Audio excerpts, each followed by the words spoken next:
बच्चों नया चैप्टर शुरू कर रहे हैं आज, ऑक्सीलेशंस है ना। इंटरेस्टिंग टॉपिक है, इंटरेस्टिंग चैप्टर है काफ़ी। सबसे पहले पीरियोडिक मोशन। पीरियोडिक मोशन का मतलब साफ साफ है कि when a particle moves on a certain path such that it repeats its original position after a regular time interval. उसका पाथ सर्टेन है, जैसे motion of planets around the sun है, तो उसी पाथ पर प्लैनेट घूमता रहेगा अपने बार बार, और एक डेफिनेट टाइम के बाद अपनी इनिशियल पोजीशन में आएगा, फिर घूमेगा, फिर उतनी टाइम के बाद आ जाएगा, है ना। तो पाथ तो नहीं बदला ना उसका, और एक डेफिनेट टाइम के बाद वो अपनी इनिशियल पोजीशन को रिपीट भी कर रहा है।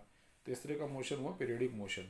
Motion of satellites around the earth, motion of pendulum of wall clock, ये सब इसमें आएंगे। Oscillatory motion, when a particle moves, इसमें थोड़ा सा चेंज है ना। When a particle moves to and fro और back and forth about a fix point such that it repeats its initial position after regular interval time. इसमें जो path है ना, इसमें जो मोशन है टू एंड फ्रो ही होगा। और पीरियोडिक में जो मोशन है वो कैसा भी हो सकता है। इसमें तो मोशन जो होगा वो ऐसे ही होगा, बस ऐसे होगा या ऐसे होगा। पीरियोडिक में ये भी हो सकता है, सर्कुलर पाथ भी हो सकता है, ट्रायंगुलर भी हो सकता है, कैसा भी हो सकता है।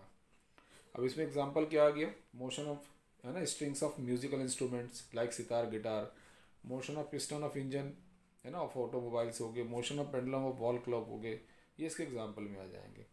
समझ पा रहे हो। और ये जो फिक्स पॉइंट है ना, जिसके अबाउट ये मोशन कर रहा है, ये मैंने लिखा जो फिक्स पॉइंट, इसको कहते हैं मीन पोजीशन। ये जो फिक्स पॉइंट है इसको नाम करते हैं हम लोग मीन पोजीशन। अब एक क्वेश्चन बनता है कि साहब वाइब्रेशन मोशन भी होता है, तो इसमें देखो जैसे पार्टिकल है ना, ये मीन पोजीशन है उसकी, यहाँ से यहाँ तक गया, फिर वापस आया, फिर इधर गया, फिर यहाँ तक आया। तो जितना ये मैक्सिमम जा रहा है ये या इस साइड, इसको नाम करते हैं एम्पलीट्यूड। तो वाइब्रेशन में ऑक्सीलेशन में अंतर क्या, तो जवाब है कुछ भी नहीं। फिर दो नाम क्यों रखे गए, दो नाम इसलिए रखे गए कि जैसे ऑक्सीलेटरी मोशन है और उसका एम्पलीट्यूड बहुत कम है, जैसे ये है, बस ये फटाफट फटाफट ये हो रहा है, तो अगर ये एम्पलीट्यूड बहुत कम है तो उसको नाम करते हैं वाइब्रेशनल मोशन। तो vibration motion is a type of oscillatory motion in which amplitude is very small and oscillatory motion is said to be vibrational when the amplitude is very small. Simple. अब यहाँ से दूसरी बात आपको मैं सिखाऊँ अगर, कि every oscillatory motion will be periodic, क्योंकि ऑक्सीलेटरी मोशन में भाई अपनी पोजीशन को रिपीट तो कर ही रहा है वो, but all periodic motion are not oscillatory, क्योंकि ऑक्सीलेटरी के लिए शर्त है टू एंड फ्रो हो, जबकि पीरियोडिक में तो पाथ एलिप्टिकल, स्फेरिकल, ट्रायंगुलर कैसे ही बन सकता है। तो सारे पीरियोडिक मोशन ऑक्सीलेटरी नहीं है, हाँ, लेकिन ऑक्सीलेटरी मोशन पीरियोडिक होंगे। अब नया टॉपिक बनता है पीरियोडिक फंक्शन। पीरियोडिक मोशन में फंक्शन में क्या डिफरेंस है। मोशन में तो एक पार्टिकल मूव कर रहा है और एक सर्टेन टाइम के बाद अपनी पोजीशन को रिपीट कर रहा है, इसमें कोई पार्टिकल तो है नहीं, तो फंक्शन है। And you know that function is nothing, it is a mathematical relation between different quantities. तो इसमें क्या नाम करेंगे, a function which repeats its value, है ना, after a regular interval of time, named as periodic function. अब देखो जैसे हमने यहाँ पर एक फंक्शन एज्यूम किया F T, it is a function of T, यानी टी पर डिपेंड कर रहा होगा, और टाइम पीरियड मान लिया कैपिटल टी एज्यूम कर लिया। इसका टाइम पीरियड का मतलब जितने टाइम के बाद ये अपनी वैल्यू को रिपीट करेगा।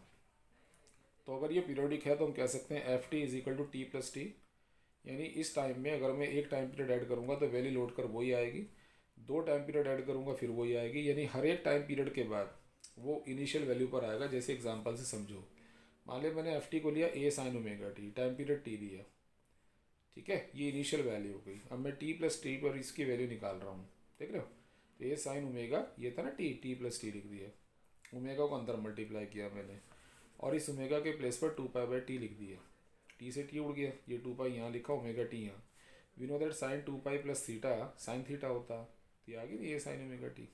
तो आप देखो तो उसे क्या हो गया ये, कि टी प्लस टी यानी इतने टाइम के बाद वैल्यू वही है जो उसकी इनिशियल वैल्यू थी, जो आप शुरू में लेके चले थे। तो यानी F T plus T is equal to F T आ गया इक्वेशन वन। अब अगर एक टाइम पीरियड और पास करूँ मैं, यानी टू टी हो गया। टू टी का मतलब जैसे एक टाइम पीरियड 4 सेकंड का है तो 8 सेकंड के बाद इस इक्वेशन में साइन ओमेगा टी के साथ टू टी ऐड कर देंगे, ओमेगा से अंदर मल्टीप्लाई कर लेंगे, ओमेगा के प्लेस पे टू पाई बाई टी करेंगे, ये 4 पाई होगा। और बच्चों 4 पाई को लिख सकते हैं 2 इंटू 2 पाई, यानी 2 पाई के 2 राउंड, तो इसको हम 2 पाई ही मान लेंगे। अगर ये 10 पाई होता तो भी 2 पाई मान लेते, क्योंकि 2 पाई के 5 राउंड होते। यानी यहाँ पर अगर कोई भी एंगल ऐसा आ गया जो 2 का मल्टीपल है तो उसको हम 2 पाई लिखेंगे। 1000 पाई होता 2 पाई लिखता, 1000 पाई का मीन्स 2 पाई के 500 राउंड्स। तो ये साइन 2 पाई प्लस थीटा माना, फिर साइन ओमेगा टी आ गया वापस वो ये, तो फिर इनिशियल वैल्यू आ गई, यानी एफ टी प्लस 2t भी कितना हो गया, एफ टी हो गया, इक्वेशन 2। तो आप नोटिस करो, एक टाइम पीरियड के बाद फिर वही वैल्यू आई, 2 टाइम पीरियड के बाद फिर वही वैल्यू आई। इसका मतलब समझ गए ना आप लोग, इसका मतलब ये जो फंक्शन है ये कैसा फंक्शन है, पीरियोडिक फंक्शन है, क्योंकि ये हर एक टाइम पीरियड के बाद अपनी वैल्यू को रिपीट कर रहा है, एक डेफिनेट टाइम के बाद। लिख रहे हैं F T plus 2t, F T plus T, F T, that is the function repeats its initial value after a time t, so given function is periodic with time period capital T। ऐसी cos 2ωt को कर लो, same बिल्कुल calculation है, केवल फ़र्क कितना हो गया, जहाँ मैं साइन लिख रहा था वहाँ cos आएगा, बाकी अंतर वही 2 पाई वगैरह आता रहेगा। और यू नो दैट कि sine 2 pi plus theta, cos 2 pi plus theta, ये सब साइन थीटा या कॉस थीटा ही होते हैं। तो ये जो का तो वैसे सोल्यूशन हो गया। अब अगर तुम ये कहते हैं sign omega T plus cos omega T periodic function नहीं है, नहीं, तो हम क्या करेंगे, साइन ओमेगा टी को प्रूफ कर देंगे ये पीरियोडिक है, जैसे भी मैंने पीछे सीखा। ऐसे ही कॉस ओमेगा टी को डायरेक्ट भी लिख सकते हैं, प्रूफ भी कर सकते हैं।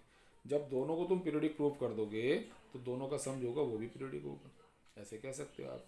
अब कुछ फंक्शन ऐसे भी हैं, है ना, कुछ फंक्शन ऐसे भी हैं जैसे ई की पावर ओमेगा टी है, ये पीरियोडिक नहीं है। कारण है कि इसमें कभी भी टाइम की वैल्यू जब मैं डिफरेंट रखनी शुरू करूँगा तो जो ये पावर है ना, इसको सॉल्व करेंगे तो इसमें कोई भी ऐसा टाइम नहीं आएगा जब वैल्यू पहले वाली आएगी, नेवर रिपीट्स। ऐसी लॉग में अगर मैं टाइम की वैल्यू रखता जाऊँगा, जैसे लॉग 1 2 3 4 5 6 10 9 11 12 13 कुछ भी आए, तो कभी भी ऐसा नहीं होगा कि कोई वैल्यू पहले वाली वैल्यू पर आ जाएगी, लॉग में वैल्यू रिपीट ही नहीं होती। ये नॉन पीरियोडिक फंक्शन है। हाँ, एक छोटी सी बात मैं सिखा रहा था, जैसे कॉस 2 ओमेगा टी था, अगर मुझे इसका टाइम पीरियड फाइंड करने के लिए कहा जाए तो मैं टाइम पीरियड को इसके T1 लिख रहा हूँ और यहाँ 2 पाई बाई ओमेगा 1 लिख देता हूँ। और ओमेगा 1 की वैल्यू पता कहाँ से देख रहा हूँ मैं, ये रहा, टी के अलावा जो भी होगा, जैसे 2 मेगा है तो इसको रखूँगा मैं, तो time period T1 is equal 2 pi by 2 omega, और ये क्या बचेगा, पाई अपॉन ओमेगा। यानी अगर यहाँ 4 ओमेगा होता तो आप यहाँ 4 रखते, बिल्कुल 4 रखता, ये पाई बाई 2 मेगा रह जाता। तो टाइम पीरियड निकालने का तरीका क्या हो गया कि जो ओमेगा के प्लेस पे लिखा हुआ है ना, उसमें फार्मूले में यहाँ पर वो रखो आप, तब सॉल्व करो। अब जैसे इसने कहा show that sine omega T sine 2 omega T plus sine 4 omega T is a periodic function, और इसका टाइम पीरियड फाइंड करो। तो मैंने इस फंक्शन का नाम एफ टी रख लिया। अब मैं इस फंक्शन को लेके चल रहा हूँ, इसका नाम f1t रखा, टी प्लस टी करूँगा, याद है ना, सॉल्व करूँगा तो वापस आएगा, नहीं आएगा, वही जैसे मैंने भी सिखाया था सबसे पहले क्वेश्चन। ऐसे ही टी प्लस 2t करूँगा, फिर सॉल्व करूँगा, फिर वही आएगा। तो मैं कह सकता हूँ F T plus 2t is equal to F1, है ना, T plus is equal to F1t, यानी कि हर एक टाइम पीरियड के बाद वैल्यू रिपीट हो रही है, तो ये पीरियोडिक फंक्शन है। टाइम पीरियड t हो गया, t निकालूंगा तो 2 पाई बाई ओमेगा, कैसे लिखा आपने ओमेगा, क्योंकि यहाँ पर ओमेगा है। अब ऐसे ही साइन 2 ओमेगा टी जो होगा वो भी पीरियोडिक फंक्शन होगा, डायरेक्ट लिख सकते हो। इसका टाइम पीरियड T1 लिया तो T1 is equal 2 pi upon 2 omega, और बच्चे देखो 2 पाई बाई ओमेगा को हमने यहाँ t नाम दिया हुआ है, तो इसलिए ये बचा t/2, यानी सेकंड जो फंक्शन है उसका टाइम पीरियड पहले से आधा है, जैसा मुझे दिखाई दे रहा। अब मैं जब नेक्स्ट पार्ट पे चलता हूँ और यहाँ लिखता हूँ साइन 4 ओमेगा टी के बारे में, तो साइन 4 ओमेगा टी भी पीरियोडिक फंक्शन होगा। जब आप एक बार साइन वाले को प्रूव कर गए ना, तो बाकी सबको सिमिलरली कर सकते हो। इसके टाइम पीरियड को अगर मैं T2 लिखूँ तो 2 पाई बाई 4 ओमेगा होगा, और 2 पाई बाई ओमेगा को अगर मैं t लिखूँगा तो t/4 हुआ। तो इसका मतलब ये हुआ कि ये जो पूरा फंक्शन है ये पीरियोडिक है। कारण है कि इसके तीनों टर्म पीरियोडिक है, लेकिन लेकिन लेकिन पहले वाले का टाइम पीरियड t है, दूसरे का t/2, तीसरे का t/4। तो पूरे फंक्शन का कितना हुआ, अब चेक करो। अगर मैं t को 4 सेकंड लूँ, t/2 2 सेकंड होगा, t/4 1 सेकंड होगा। एग्रीड, साफ साफ दिख रहा है हम लोगों को। तो यानी कि 1 सेकंड में तीसरे वाला जो टर्म है वो अपने टाइम उसको पोजीशन को रिपीट कर लेगा, बट अभी तो दूसरे वाले ने किया ही नहीं, क्योंकि वो तो 2 सेकंड में करेगा। जब 2 सेकंड पास होंगे तो पहला भी कर, ये तीसरा भी कर चुका होगा, दूसरे ने भी कर लिया होगा, लेकिन पहले ने अभी नहीं किया, क्योंकि वो तो 4 सेकंड में रिपीट करेगा। और जब टाइम 4 सेकंड पास हो जाएगा तो हम कहेंगे इसने भी अपने आप को रिपीट कर लिया, इसने भी। यानी तीनों फंक्शन मिलकर जो अपनी वैल्यू को रिपीट करेंगे कितनी देर बाद, 4 सेकंड बाद। तो यहाँ 4 सेकंड का मतलब t है, तो इसलिए पूरे फंक्शन का टाइम पीरियड t हुआ, पूरे का मतलब तीनों का मिलाकर। ठीक है, ये बात क्लियर होगी सबको, मुझे लगता इसमें कोई डाउट नहीं है।